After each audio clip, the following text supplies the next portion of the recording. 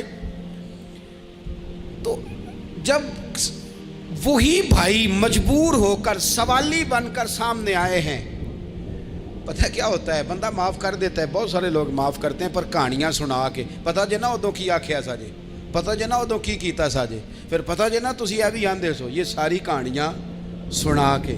لیکن حضرت یوسف کے سامنے کھڑے ہو گئے. جناب یوسف نے بات چھیڑی کوئی نہیں, فرمایا تم سے بات ہی کوئی کرنی, جاؤ تمہیں سارا کچھ معاف کیا. اب جب یہ لوگ مکے والے حضور کے سامنے کھڑے, اس طرح معافی دینی چاہیے. یہ جب سامنے کھڑے ہوئے تو حضور نے فرمایا پتہ تمہارے ساتھ کیا سلوک کرنے والا ہوں؟ کہا حضور نہیں. فرمایا وہی جو جناب یوسف نے بھائیوں کے ساتھ کیا تھا. پچھلا صفحہ پلٹنا ہی کوئی نہیں, جاؤ تمہیں معاف کیا, جاؤ تمہیں معاف کیا, جاؤ تمہیں معاف کیا. اور صرف معاف نہیں کیا, ساتھ عزت بھی دی. سب سے زیادہ مقابلے تو حضرت ابو سفیان نے کیے تھے نا, آخر تک وہ آئے تھے. آج وہ کلمہ پڑھ رہے ہیں, سردار ہیں, کلمہ پڑھ رہے ہیں, تو نبی پاک نے صرف معافی نہیں دی, عزت بھی دی. فرمایا جناب ابو سفیان چونکہ اب مسلمان ہو گئے ہیں, میں سب کو معاف کرتا ہوں, جو اپنا اندر سے دروازہ بند کر لے اسے بھی معاف کرتا ہوں, اور جو ابو سفیان کی حویلی میں آ جائے اسے بھی معاف کر دوں گا. تو ابو سفیان وہ کہتے ہیں میں حیران ہی ہو گیا کہ اتنی بڑی بات, معافی بھی دی اور ساتھ عزت بھی دی. تو آج جو سبق آپ کی خدمت میں نے عرض کیا ہے, اس کو آپ امید ہے یاد رکھیں گے. ایک تو یہ کہ معافی مانگ لیں. اگر کسی جگہ ہمارا معافی مانگنا اگر ہم سمجھتے ہیں, ہمارا دل ضمیر گواہی دیتا ہے کہ مجھے معافی مانگنی چاہیے, تو معافی مانگے. اور دوسرا پھر معافی دیں بھی, اور معافی دیں, سیاسی صلح نہ کریں, معافی دیں تو پھر واقعی دیں, دل سے دیں. اسلامی تعلیمات کے اندر دو قسم کے حقوق اللہ تعالیٰ نے انسان کے ذمے لگائے ہیں. ایک حقوق اللہ ہیں اور ایک حقوق العباد ہیں. حقوق اللہ بھی بڑی ضروری ہیں. بعض لوگ حقوق العباد کی بات کرتے کرتے حقوق اللہ کا معاملہ انتہائی سادہ کر دیتے ہیں. وہ بھی بڑے ضروری ہیں. یعنی کیوں بندہ فارغ بیٹھا ہے اور بیٹھے بیٹھے اس نے بلا وجہ کیوں نماز چھوڑ دی؟ اسے کوئی مصروفیت نہیں تھی, کیوں اس نے نماز کا ترک کیا؟ ڈھیر سارے جوانوں کو میں دیکھتا ہوں کوئی خاص کام نہیں ہے, لیکن اس کے باوجود وہ جماعت کے ساتھ نماز ادا نہیں کرتے. تو عرض کرنے کا مقصد یہ ہے کہ کیوں نہیں جماعت کے ساتھ نماز پڑھی جا رہی؟ قرآن مجید نے کہا کہ وَرْكَعُوا مَعَ الرَّاكِعِينَ, رکوع کرنے والوں کے ساتھ کرو. بلا وجہ لوگ زکوٰۃ کے معاملے میں حیل و حجت سے کیوں کام لیتے ہیں؟ جب زکوٰۃ ضروری ہے تو اسے ادا کرنا چاہیے. اسی طرح بہت سارے لوگ ہیں جو مالی وسعت کے باوجود حج کے لیے حاضری نہیں دیتے, تو انہیں جانا چاہیے. حقوق اللہ کا جو معاملہ ہے اس میں بھی کوئی کمزوری دکھانے کی, مثلا میں کہتا ہوں کہ مجبوری کیا تھی؟ سحری کے لیے رمضان شریف میں جن لوگوں کو اٹھنا ہوتا ہے وہ اٹھتے ہیں کہ نہیں اٹھتے؟ تو اسی طرح روٹین میں بھی اگر ہم نماز کی طرف توجہ کریں, ایک بڑا طبقہ ہے جو نماز کی طرف توجہ نہیں کرتا. حقوق اللہ کا معاملہ میں دیکھتا ہوں کہ ہم ٹائم نکال کے دوستوں کے پاس جاتے ہیں, وقت نکال کے اپنے ماں باپ کو, اپنے احباب کو, رشتہ داروں کو ٹائم دیتے ہیں. کیوں ٹائم نہیں نکلتا نفل پڑھنے کے لیے؟ ہمیں اپنی ضرورت کی چیزیں سیکھنی پڑتی ہیں, تو کیوں ٹائم نہیں ہمارے پاس تلاوت کلام پاک کے لیے؟ اللہ تبارک و تعالیٰ کی بارگاہ کی حاضری کا ذوق بنائیں. دوسرا معاملہ ہوتا ہے حقوق العباد کا. یہ شریعت اسلامیہ میں انتہائی نازک مسئلہ ہے. انسان معاشرتی طور پر بہت سارے لوگوں سے وقت گزارتا ہے, اٹھتا بیٹھتا ہے. کچھ لوگ ایسے ہوتے ہیں جن کے حقوق اس کے ذمہ زیادہ ہوتے ہیں, کچھ کے کم ہوتے ہیں. جیسے ماں باپ کے حقوق زیادہ ہیں, نسبتاً چچا کے ماموں کے حقوق اس سے کم ہیں, نسبتاً اساتذہ کے مشائخ کے حقوق اس درجے کے نہیں جس درجے کے ماں باپ کے حقوق ہیں. ہمارے ہاں بہن بھائیوں کے حقوق نسبتاً زیادہ ہوتے ہیں, دوست احباب کے حقوق اس سے کم ہوتے ہیں، لیکن بہرحال ایک دوسرے کا حق ہمارے ذمے آتا ہے۔ اچھا، پھر اللہ تعالیٰ نے اپنے فضل سے ایک تقسیم بنائی ہے کہ کسی کو فیکٹری کا مالک بنا دیا ہے، کسی کو مزدور بنا دیا ہے، کسی کو ادارے کا پرنسپل بنا دیا ہے، کسی کو استاد بنا دیا ہے، کسی کو اللہ تبارک و تعالیٰ نے کسی مقام پہ مینیجر بنایا ہے اور کسی کو اسی ادارے میں چوکیدار بنایا۔ یہ تقسیم ہو گئی۔ اب اس میں نزاکت پیدا ہو جاتی ہے کہ جو مالک ہے اس نے زیادہ خیال رکھنا ہے مزدور کا، اپنے ورکر کا، اپنے ملازم کا، چوکیدار کا، اس نے زیادہ خیال رکھنا ہے۔ ہوتا یہ ہے کہ ہم جتنے زیادہ بڑے ہوتے جاتے ہیں اتنے زیادہ آرام پسند ہوتے جاتے ہیں۔ ہمارا یہ خیال ہوتا ہے کہ حق تو صرف ملازم کا ہے کہ وہ ہمارا خیال رکھے، حق تو صرف مرید کا ہے وہ پیر صاحب کے لیے ہر طرح کا ادب بجا لائے، حق تو صرف شاگرد کا ہے۔ حالانکہ جو آدمی جتنا بڑا جاتا ہے اس کی نظر اتنی زیادہ وسیع ہونی چاہیے اور اس کو زیادہ نزاکت کے ساتھ چیزوں کو سمجھنا چاہیے۔ اگر آپ کا دعویٰ ہے کہ مجھے اللہ نے بڑائی دی ہے اور میں کچھ لوگوں پر اللہ نے مجھے حاکم بنایا ہے، تو پھر زیادہ انسان کے دل میں، ذہن میں وسعت ہونی چاہیے اور زیادہ باریکی۔ چلیں، یہ زیادہ ضروری نہیں کہ آپ سب لوگوں کو مطمئن کر سکیں، اطمینان ان کے دلوں کو پہنچانا یہ ضروری نہیں، چونکہ ڈیمانڈ مختلف ہوتی ہے نا ہر آدمی، لیکن زیادہ ضروری یہ ہے کہ آپ کے ذمے جو ذمہ داریاں تھیں، آپ کے تحت رہنے والے لوگوں کی، اولاد کی، شاگردوں کی، ارادت مندوں کی، احباب کی، ملازمین کی، وہ آپ نے کس حد تک پوری کی۔ نبی پاک صلی اللہ تعالیٰ علیہ وسلم نے ہمیں حقوق العباد کے معاملے میں زیادہ احتیاط کرنے کا کہا ہے، اور حضور سید عالم علیہ السلام نے صحابہ کے بھرے مجمع میں سے یہ سوال کھڑا کیا، فرمایا تم مجھے بتاؤ مفلس کون ہے، غریب، تنگ دست اور بالکل تہی دست بندہ کون ہے؟ ہمارے ہاں سارے لوگ، یہ رمضان شروع ہوتا ہے تو لوگ کہنا شروع کر، پیر صاحب دعا منگو، حالات بڑے خراب ہیں۔ مثلا کیا خراب ہے حالات؟ شامی روٹی نہیں لبدی، حالات صرف یہ خراب ہیں کہ پڑوسی نے پجارو لے لی اور مجھے نہیں ملی، اتنے ہی حالات خراب ہیں، اس سے زیادہ تو نہیں۔ حالات اتنے ہی خراب ہیں کہ جو باہر بھائی چلا گیا تھا اس نے فلانی سوسائٹی میں پلاٹ لے لیا، میں پیچھے رہ گیا ہوں، اس سے زیادہ تو کوئی ایسا معاملہ نہیں۔ کتنے سارے لوگ ہیں جو اس بات کا اظہار کرتے ہیں۔ پھر میں نے یہ دیکھا ہے کہ بلا وجہ کے بعد لوگ شکوے کرتے ہیں، دیکھو جی میرا بھائی ہے، میرا دوست ہے، میرا رشتہ دار ہے، پڑوسی ہے، تو اس نے گاڑی بدل لیا ہے، موبائل بدل لیا ہے، فلانی چیز اس نے لے لیا، میرا خیال نہیں رکھا۔ بھئی مثلا آپ کا کیا خیال رکھنا چاہیے تھا؟ نہیں، اس نے موبائل لیا ہے 3 لاکھ کا، تو آپ کا خیال ہے کہ میرا یہ خیال رکھتا کہ 1.5 کا مجھے لے دیتا، 1.5 کا وہ یہ لے لیتا۔ یہ مطالبہ غلط ہے شریعت میں۔ آپ کے جو ذمے، اس کی ذمہ داریاں جہاں تک بنتی ہیں وہاں تک تو وہ ادا کرے گا۔ دیکھیں نا، شریعت اسلامیہ بڑا پیار کرتی ہے بندے کے ساتھ، تو کھرب پتی بندے پر بھی شریعت نے یہ نہیں قدغن لگائی کہ تو کھرب پتی ہے تو اس طرح کر 40% زکوٰۃ دے، یہ نہیں کہا۔ لاکھ پتی بھی 2.5% ہی دے گا اور ارب کھرب پتی بھی 2.5% ہی دے گا۔ اگر اس کے دل میں وسعت اللہ نے پیدا کیا تو وہ لوگوں کا خیال کرے۔ تو حقوق العباد کے معاملے میں بعض تو ہمارے مطالبات ہیں جو مطالبے سرے سے درست نہیں، سرے سے ٹھیک نہیں، لیکن جو بعض اوقات ہمارے وجود سے، لہجے سے، آنے جانے سے ٹھیس پہنچ جاتا۔ میں پرسنلی بعض چیزوں کو نوٹ کرتا ہوں اور مجھے ان کا بڑا خیال رہتا ہے۔ میں محسوس کرتا ہوں کہ نہ چاہتے ہوئے بھی ہمارے رویے سے بعض لوگوں کو تکلیف ہوتی ہے، نہ چاہتے ہوئے۔ تو حقوق العباد کے مسئلے میں ہم زیادہ کمزور ہو جاتے ہیں۔ آج یہ سوچنا ہے کہ وہ جو میری ذمہ داریاں ہیں، جو شریعت نے، دین نے، اسلام نے، اور کچھ میں نے خود کہیں شاگرد بن کر، کہیں ارادت مند بن کر، کسی جماعت کا ممبر بن کر، کسی مسجد کی ذمہ داری لے کر، کسی ویلفیئر کام کی ذمہ داری لے کر، کسی غریب کی ذمہ داری لے کر، کسی مزدور کی ذمہ داری لے کر، جو میں نے اپنے اوپر خود چیزیں ضروری قرار دے لی ہیں، میں ان میں کہاں تک کامیاب ہو سکا ہوں۔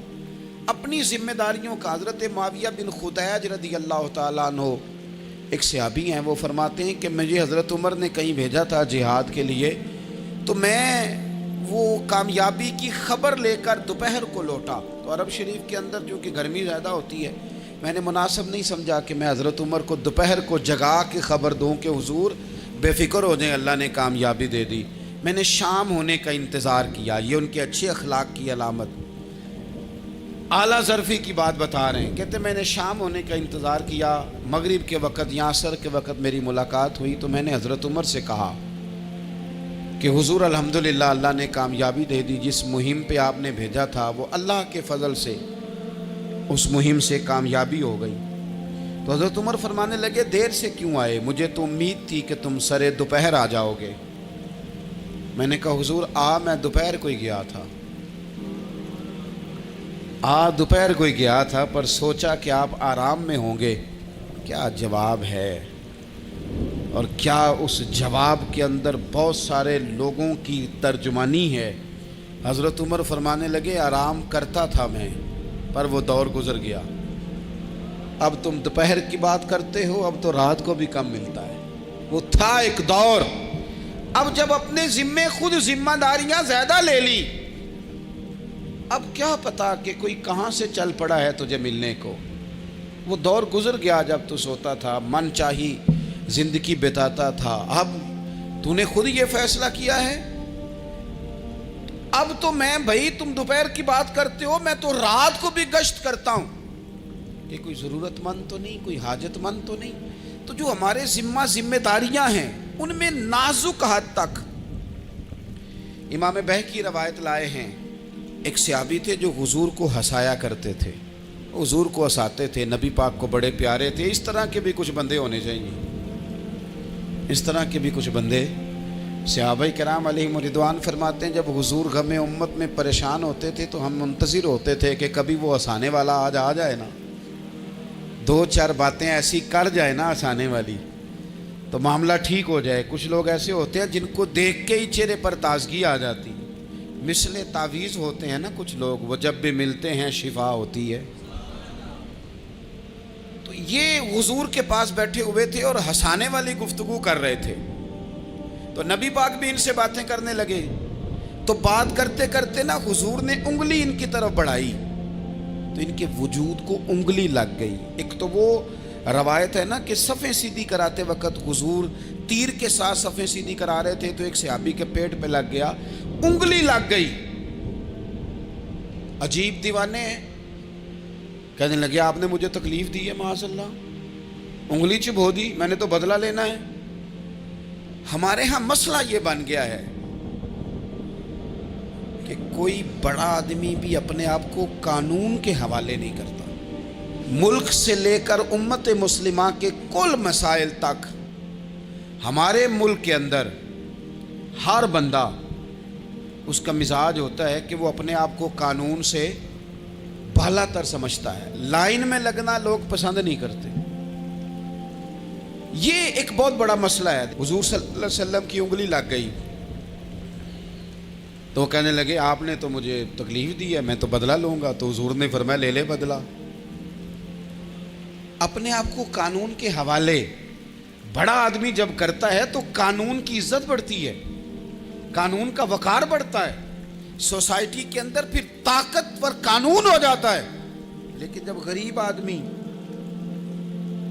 آدمی کے لیے قانون اور ہو اور امیر کے لیے قانون اور ہو، تو اصل معاملہ تو قانون کی بالادستی کا ہے، آئین کی پاسداری کا ہے، اصولوں پہ کھڑے ہونے کا ہے۔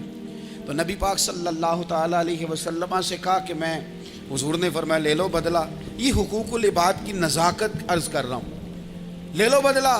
انہوں نے کہا جی پیٹ سے کپڑا ہٹائیے، تو حضور نے پیٹ سے کپڑا ہٹا دیا۔ تو بڑے دیوانے آدمی تھے، انہوں نے امت کو بتانا تھا کہ کچھ اس طرح کے رنگ بھی ہوتے ہیں محبت کرنے کے لیے، الٹی ہی چال چلتے ہیں دیوان گانے عشق، آنکھوں کو بند کرتے ہیں دیدار کے لیے۔ اس طرح بھی کبھی کبھی ہوتا ہے۔ کپڑا حضور نے ہٹایا تو انہوں نے نبی پاک کے جسم نور کو چومنا شروع کر دیا، کہنے لگے دن بڑے ہو گئے تھے، موقع نہیں کو بن رہا تھا، تو چلو یہ ایک موقع ملا ہے، حضور آپ کو کسی کے ساتھ زیادتی کر سکتے ہیں تو میں تو موقع تلاش کر رہا تھا۔ اور میرے بھائی نماز کا بھی موقع تلاش کرتے تھے صحابہ، جہاد کا بھی موقع ڈھونڈتے تھے، پر محبوب سے محبت کا بھی موقع ڈھونڈتے تھے۔ اور آخری بات یہ کہ جس طرح ہم نے لوگوں سے معافی لینی ہے اور معافی دینی ہے. اسی طرح جہاں ہم سے شرعی قباحتیں ہوئی ہیں، اخلاقی کمزوریاں ہوئی ہیں، ایک بات تو اچھی طرح سمجھ لیں کہ نفل پڑھنے سے حقوق العباد نہیں معاف ہوتے، وہ بندے سے معافی مانگنے سے ہی ہوتے. ساری رات کو بندہ تسبیح پڑھے اور کہے کہ میں نے اماں کی نافرمانی کیا تو معافی ہو جائے گی، نہیں، وہ اماں ہی معاف کرے گی تو معافی ہوگی، وہ ابا ہی معاف کرے گا تو پھر ہی معافی ہوگی. تو جو جہاں شریعت کی مخالفت کی ہے وہاں بھی معافی مانگیں، اللہ کے حضور گڑ گڑائیں، توبہ کریں، اور توبہ بدل جانے والی کریں، تبدیل ہو جانے والی توبہ کریں. معافی مانگ بھی لیں، معافی دے بھی دیں. اور آپ سے یہ بھی گزارش کروں گا کہ جہاں اللہ رسول کی ہم سے نافرمانی ہوئی ہے وہاں تنہائی میں 2 نفل پڑھ کے تنہائی میں اللہ تعالیٰ سے بھی معافی کے خواستگار ہوں. یاد رکھیں جب اس کی خفیہ تدبیر آ گئی تو پھر معافی کا وقت ہو سکتا ہے خدا نہ کرے ہمیں نہ مل سکے، تو اب وقت ہے، خوب استغفار کریں، خوب معافی مانگیں. مایوسی نہیں ہے یہاں اس گھر میں کسی کے لیے مایوسی. کیوں کچی باتیں کرتے ہیں بھائی؟ کیوں کمزور بات کرتے ہیں؟ او جی مجھے یہ زیادہ ڈپریشن کب پھیلتا ہے، یہ زیادہ انزائٹی کب ہوتی ہے لوگوں کو؟ کہتے ہیں جی میں ہی ناکام کیوں ہوں، فلانا آگے نکل گیا، میں ہی پیچھے کیوں رہ گیا ہوں. تو میں کہتا ہوں مثلاً آپ کیا پیچھے رہ گئے؟ آپ کا قد کاٹ ہے، آنکھیں ٹھیک ہیں، ہاتھ ٹھیک ہیں، پیر ٹھیک ہیں، قد سب کے حساب سے بڑا ہوا ہے. گھر آپ سوچتے ہیں پیچھے آگے پیچھے جانے کا کیا مطلب سمجھتے ہیں آپ کے؟ پیسے ہوں تو بندہ آگے جاتا ہے. کتنے پیسے تھے سیدنا بلال کے پاس بتاؤ؟ آپ نے غلط جگہ کو ترقی کا نام دیا ہے. میں آپ کو سینکڑوں لاکھوں اور ہزاروں لوگ بتا سکتا ہوں جن کو پیسے گننے کا وقت نہیں ہے، لیکن سکون بھی زندگی میں کوئی نہیں، اطمینان قلبی بھی کوئی نہیں. اس چیز کا نام میرے دوستو آپ نے سکون رکھا ہے. اور آپ ایسے لوگوں سے ملے زندگی میں جن کے پاس پیسے ہیں، صحت نہیں، وہ کہتے ہیں کچھ سارے لے جائے بس میری طبیعت ٹھیک ہو جائے. پوچھا تھا نا حضرت بہلول دانا، پانی مانگا گرمیوں میں ہارون رشید نے، تو پانی کا پیالہ قریب کرنے لگے تو بادشاہ تھوڑی دیر پہلے بڑی باتیں کر رہا تھا کہ میں بادشاہ ہوں. تو حضرت بہلول دانا فرمانے لگے ایک بات تو بتا، اگر پوری سلطنت میں پانی نہ ملے تو کتنے کو دے دے گا تو؟ کہنے لگا جی آدھی سلطنت دے کے بھی پانی کا پیالہ لے لوں گا. تو آپ فرمانے لگے اگر یہ پانی تو پیے اور پھر خدا نہ خواستہ تیرا یہ پانی خراج نہ ہو، تکلیف ہو جائے، مسانے میں پیشاب نہ آئے، اور تو درد سے کر رہا ہے تو پھر کیا کرے گا؟ کہنے لگا جی اللہ معاف کرے، اس وقت تو دل کرے گا ساری سلطنت دے دوں. فرمانے لگے کیا نتیجہ نکلا دولتوں کا، حکومتوں کا کیا نتیجہ نکلا؟ او بھائی تیری صحت ٹھیک ہے، یہ بھی تو کامیابی ہے. او میرے بھائی تیرے گھر میں ماں باپ موجود ہیں، یہ بھی تو کامیابی ہے. رب نے اولاد دے رکھی ہے، چھوٹی کامیابی ہے. بہن بھائی ہیں، چھوٹی کامیابی ہے. کائنات کی سب سے بڑی کامیابی یہ ہے کہ تو محمد عربی کا کلمہ پڑھتا ہے، تو رسول اللہ کا غلام ہے. آپ دنیا میں گھوم کے دیکھیں، پی ایچ ڈی کی ڈگری رکھتا ہے، دنیاوی طور پر اتنا پڑھا ہے اور پوری دنیا میں بزنس کرتا ہے، سمجھدار ہے، لیکن رات کو جب کھڑا ہوتا ہے تو معاذاللہ اپنے ہاتھ سے بنائے ہوئے بت کے سامنے کھڑا ہو جاتا ہے. تو پہلے دن سے رب کو سجدے کر رہا ہے، اسے بہت بڑی سعادت سمجھ، یہ بہت بڑی دولت ہے، اسے سمجھ. لیکن وہ ہمارے بچے اللہ جانے کس مایوسی کا شکار ہیں، کس پریشانی کا شکار ہیں، کس کمزوری کا شکار ہیں. آپ ان کمزوریوں سے باہر آئیں. میں تو کبھی کبھی اپنے احباب سے بھی کہتا ہوں، وہ میرے ایک دوست تھے، میں بھی علماء کے آئمہ کے حقوق پر بات کرتا رہتا ہوں، لیکن وہ ایک دوست تھے تو جنہوں نے کہا جی وہ لوگ پوچھتے نہیں مولویوں کو، فلان نہیں کرتے. تو میں نے انہیں کہا کہ آپ اتنا کمزور لہجہ نہ ظاہر کریں، فرض ہو گیا ہے کہ لوگ اٹھ کے آپ کو سلوٹ ماریں. یہ دین کا طالب علم تو اتنی بڑی سعادت رکھتا ہے کہ ابھی اس نے ایک ڈگری بھی نہیں لئی، پہلے دن گھر سے نکلتا ہے تو حضور نے فرمایا فرشتے پیروں کے نیچے پر رکھ دیتے. تو جس کو پہلے دن اتنا پروٹوکول ہے وہ کچا کیسے پڑ گیا؟ اس نے یہ کیا کہا کہ فلانا مجھے سلوٹ نہیں کرتا؟ نہیں کو کرتا تو نہ کرے. میں اپنے ادارے سے باہر نکل رہا تھا تو ایک صاحب تو ان کا سٹائل بڑا انوکھا تھا. ویسے مجھے غصہ اتنا زیادہ نہیں آتا, کم آتا ہے. وہ نکل رہے تھے تو مجھے انہوں نے روکا بڑے خطرناک طریقے سے, رکے رکے جی رکے. وہ چابیاں لہراتے نکلے تو مجھے کہنے لگے کہ وہ ہمارا یہاں قریب ایک میرج ہال ہے, تو کھانا زیادہ پک گیا تھا ایک بارات کا, تو ورکروں کو بھی دیا تو پھر بھی بڑھ گیا ہے, تو اب ضائع ہو جائے گا, آپ منگا لیں طالب علموں کے لیے. اٹ سٹ تے پکھڑا کوار گندل اسی کچھ اور بھی بوٹیاں جاننے ہیں. تو میں نے اسے کہا, میں کہ یہ تو ابو نظر آیا نا مدرسے دے کول, تو پھر یاد رکھی. میں کہ تو روٹی تکی نہیں جیڑی اسی کئی باری کھا انڈا بھی لئیے, اے گوشت مگر پھر دے, تو کیا کچی بات کرتا ہے, تجھے پتہ ہے ہم کون ہیں؟ ہم رسول اللہ کے دین کے نوکر ہیں. تو سمجھا ہی نہیں بات کو, تو ان بچوں کو کیا سمجھتا ہے؟ یہ طلباء ہیں, اور میں چھوٹا آدمی ہوں, بڑی بات کرتا اچھا نہیں لگتا, لیکن بڑی جلدی وقت آنے والا ہے, آپ دیکھیں گے سب سے زیادہ ایم فل کرنے والے انشاءاللہ مدارس کے بچے ہوں گے, سب سے زیادہ پی ایچ ڈی کرنے والے انشاءاللہ مدارس کے بچے ہوں گے, اور یہی چراغ جلے گا تو روشنی ہوگی. آپ دیکھیں گے یہ کس طرح سے نکلتے ہیں, میدانوں میں آتے ہیں. وہ آپ چھوڑ دیں کہ وہ دیہات میں کیا معاملہ, آپ نے دیکھا کسی مولوی صاحب کے ساتھ, آپ آنے والا وقت دیکھیں کتنا اجالا لے کے آ رہا ہے, آپ روشنی دیکھیں کتنی چمکدار ہے, آپ سورج کی آب و تاب دیکھیں, ابھی تو ایک شعاع باہر آئی ہے اور پوری دھرتی پہ اس نے اپنی روشنی پھیلا دی. آپ دیکھیں, آنے مایوسیاں نہیں, کمزوریاں نہیں. آپ اس محبوب کے ماننے والے ہیں جو خوشخبریاں دیتے ہیں, جو لوگوں کو تازہ دم کرتے ہیں. حضور نے تو ہر بندے کو خوشخبری دی ہے. کیا کہا مزدور کو؟ نبی پاک نے فرمایا جو محنت کرے رات کو تھک کے سو جائے نا, اللہ اس کے گناہ معاف کر دے گا. ایک بندہ گزر رہا تھا سامنے سے, تو صحابہ نے کہا دیکھیں کتنی تیزی سے جا رہا ہے مال کمانے کے لیے, کاش اللہ کے رستے میں یہ تیزی دکھاتا. تو حضور فرمانے لگے اگر رزق حلال کمانے جا رہا ہے پھر بھی اللہ کے رستے میں ہی ہے, اگر اس لیے جا رہا ہے کسی کے سامنے ہاتھ نہ پھیلاؤں پھر بھی اللہ کے رستے میں ہی ہے, اگر اس لیے جا رہا ہے بیوی بچوں بہن بھائیوں پر خرچ کروں تو پھر بھی اللہ کے رستے میں ہے. تو تجارت کر رہا ہے, دکان پہ بیٹھا ہے, کاروبار کر رہا ہے, اور نبی پاک نے تجھے خوشخبری دی ہے, فرمایا بات سچ بول کے تجارت کرنا, جھوٹ نہ بولنا, بددیانتی نہ کرنا, کرنا تجارت ہی, بس سچ بول کے تجارت کرنا. اللہ قیامت کے دن نبیوں کے ساتھ جگہ عطا فرمائے. نبی کریم نے فرمایا جو غلام صحیح کر کے اپنی ڈیوٹی کرے نا, جس مالک کے ساتھ اس نے معاہدہ کیا اس کی ڈیوٹی صحیح کرے اور نماز صحیح پڑھے, اللہ تعالیٰ عبادت پر ڈبل ثواب عطا کرے گا, ڈبل ثواب دے. حضور نے تو ہر بندے کو خوشخبری دی ہے, نبی پاک نے تو ہر ایک کو طاقتور کیا ہے. کوئی شعبہ ایسا جو رزق حلال والا ہو, اس کو ایک شعبہ صرف دنیا میں برا ہے, وہ ہے کسی کے سامنے ہاتھ پھیلانا. باقی دنیا میں کوئی چیز بھی بری نہیں ہے. میرے عزیز, آپ اپنے آپ کو ذہنی طور پر کمزور نہ کریں. اور یہ ہمارے ہاں برادریزم چلتا ہے, مجرم وہ نہیں ہوتا جو کہتا ہے میری برادری بڑی ہے. وہ کہاں مجرم ہے؟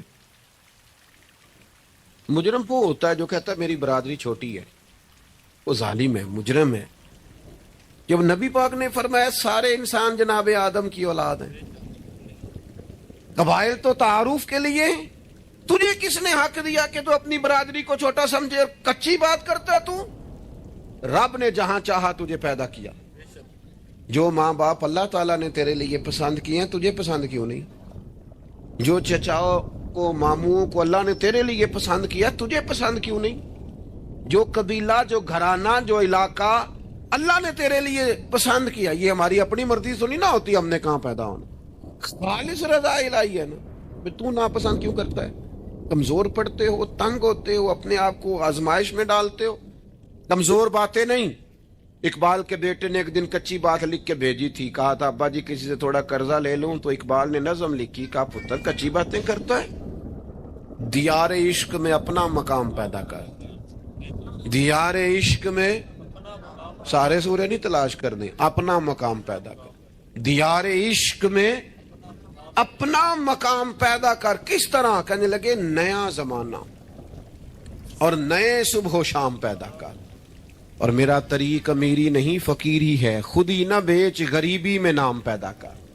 کمزور میں نوجوانوں سے کہوں گا اپنا وقت ضائع نہ کرو موبائلوں پہ، تم بڑے قیمتی لوگ ہو. ایک منٹ بھی لا یعنی اور بے مقصد نہ گزارو. اور جب شعور کی آنکھ کھول جائے پھر اپنے آپ کو بچہ سمجھنا چھوڑ دو.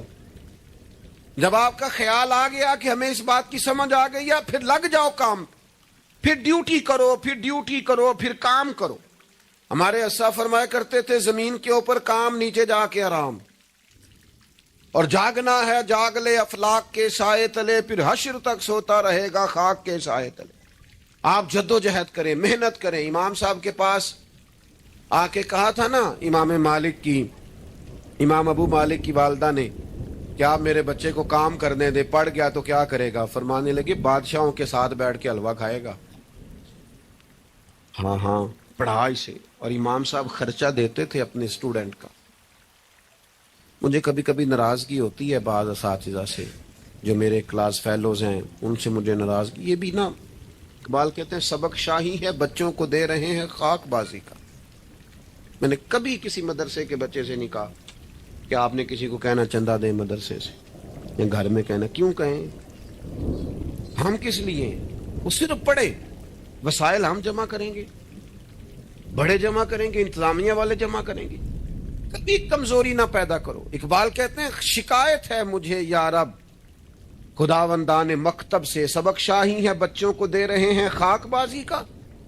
انہیں اڑنا سکھاؤ، گرنا نہ سکھاؤ. ان کی شعوری زندگی بلند کرو. ان کے مزاج کے اندر آپ وہ چیز پیدا کریں کو بچہ لائق ہے. اور آپ سمجھ رہے ہیں کہ خرچے کی وجہ سے اگر اس کے والدین پڑھانا نہیں چاہ رہے تو آپ تھوڑا سا نا تھپکی دیں. آپ کے پتر خرچہ چلا لیں گے، ہم دیکھ لیں گے، چیزوں کو غور کریں گے. امام ابو مالک رحمت اللہ علیہ کے استاد نے کہا ان کی والدہ سے کہ تو میرے سے خرچہ لیا کر گھر کا. کوئی بیٹھا ہوا مجھے دور دعا دیتا ہے، میں ڈوبتا ہوں پر سمندر اچھال دیتا ہے. فرماتے ہیں پھر میں نے پڑھا اور وہ وقت آیا کہ ہارون رشید نے مجھے قاضی القضاء بنا لیا. اور میری ماں مجھے ملنے آئی تو کوئی مسئلہ ڈسکس کرنا تھا تو ہارون رشید نے مجھے تخت پہ بٹھایا، حلوہ منگا لیا اور میرے ساتھ بیٹھ کے کھانے لگے. میری اماں آئی، پوچھا میرا پتر کہاں ہے؟ تو کہا وہ تو حلوہ کھا رہے ہیں وہاں بادشاہ کے ساتھ. تو رو پڑی، کہنے لگی یا اللہ اس کے استاد پہ رحمت فرما. کب کہا تھا وہ خود رخصت ہو گئے دنیا سے، لیکن کیا چاندنی کر گئے.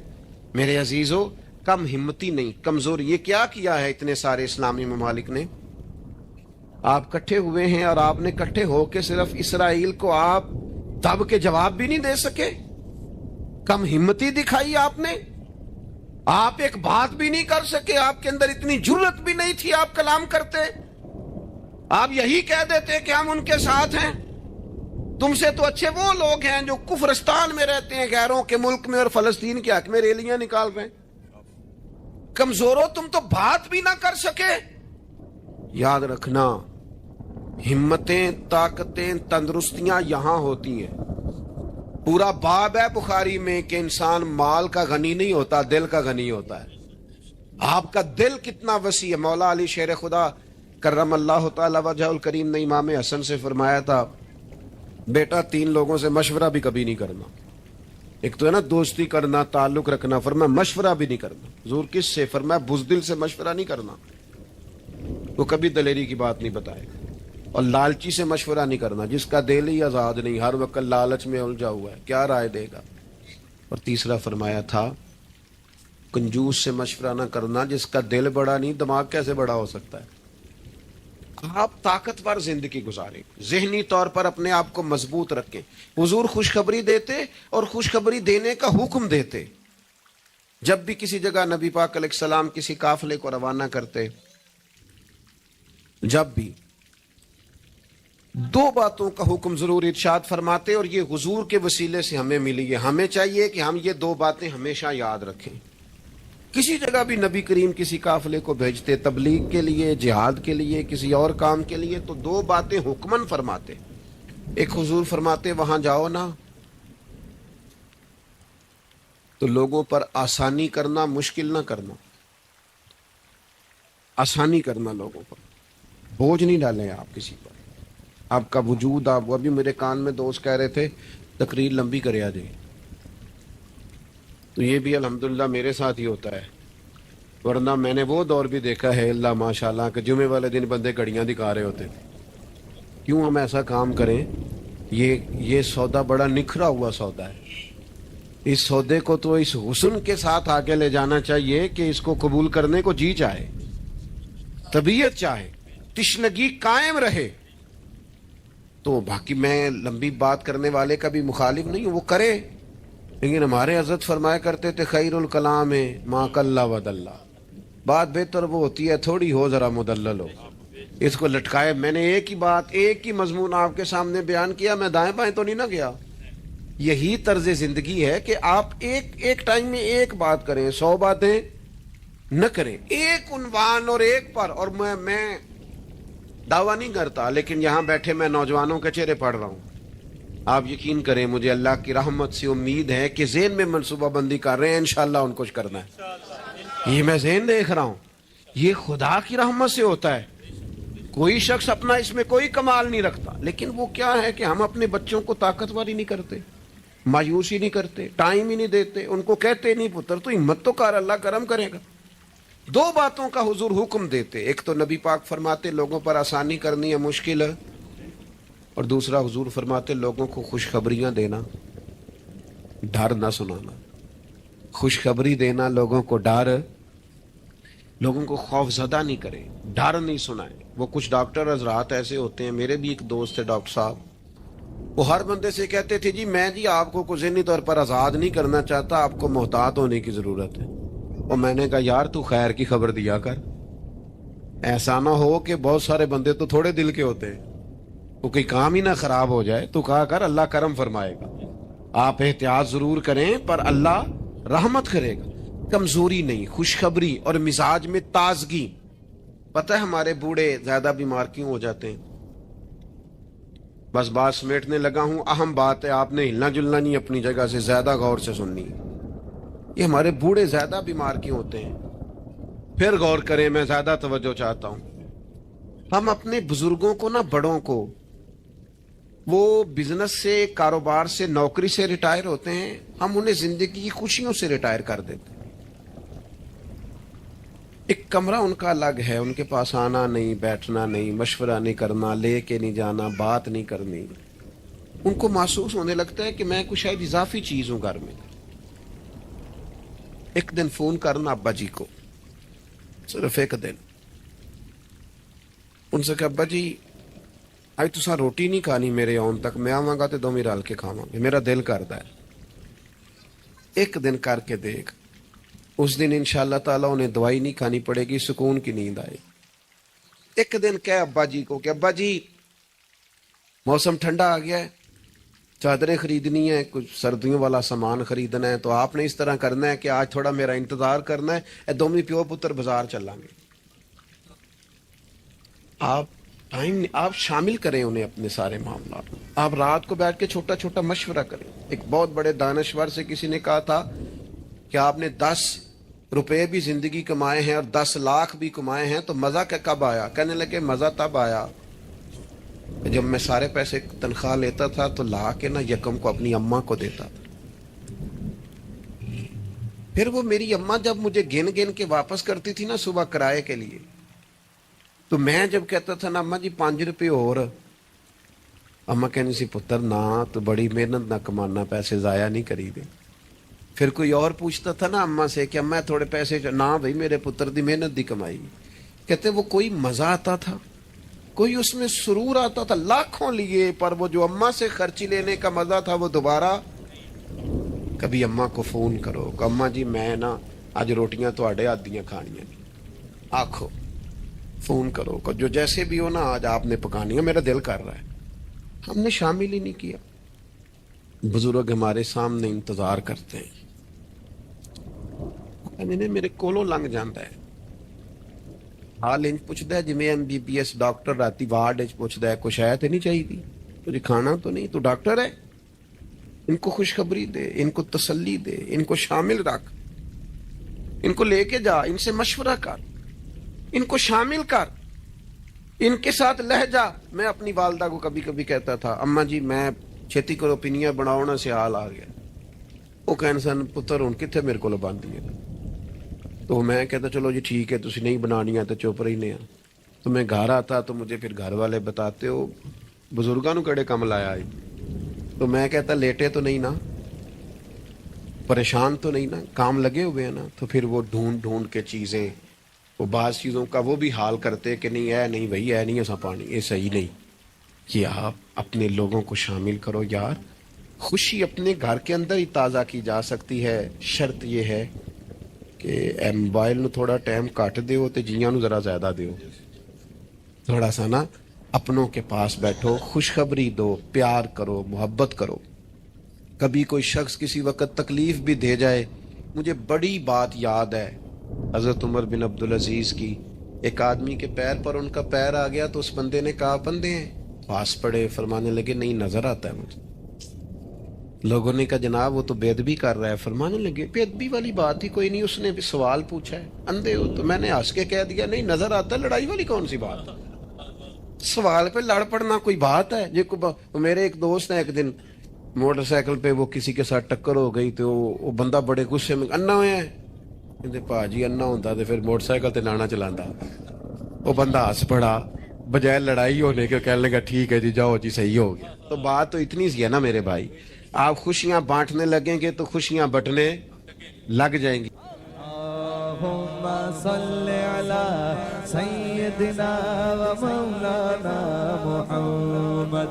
اللہم صلی علی سیدنا و مولانا محمد. اللہ کے شیر ہے در کرار پر درود. اللہ کے شیر ہے در کرار پر درود. اللہ کے شیر ہے در کرار پر درود. حضرت حسن حسین کے کردار پر درود. اللہم صلی علی سیدنا و مولانا محمد وعلا سیدنا علی و سیدتنا فاطمہ و سیدتنا زینب و سیدنا حسن و سیدنا حسین وعلا آلہ و صحبہ و بارک وسلم. زینب کی بارگاہ میں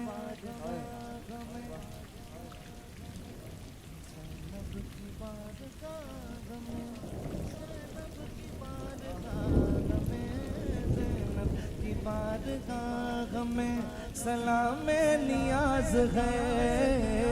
زینب کی بارگاہ میں سلام نیاز ہے. جو مرتضیٰ کی لاڈلی زہرا کا ناز ہے. اللہم صلی علی سیدنا و مولانا محمد وعلا سیدنا علی و سیدتنا فاطمہ و سیدتنا زینب و سیدنا حسن و سیدنا حسین.